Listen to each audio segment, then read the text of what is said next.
सबसे पहले जो 23,000 नौकरी जो बैकलॉग में था, जिसको राज्य सरकार ने नहीं दिया, हम लोग 150 दिन के अंदर उसको आप लोगों को देगा।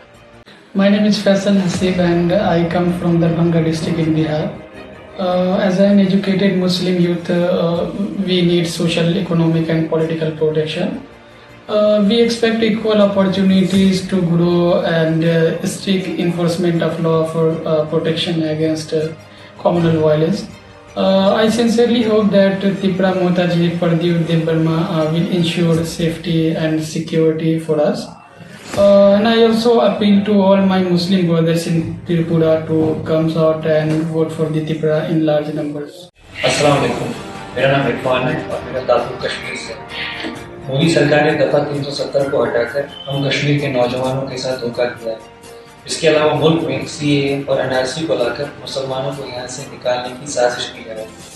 ऐसे में त्रिपुरा के महाराज प्रद्युत बर्मन आज हम मुसलमानों के साथ कंधे से कंधा मिलाकर खड़े हैं।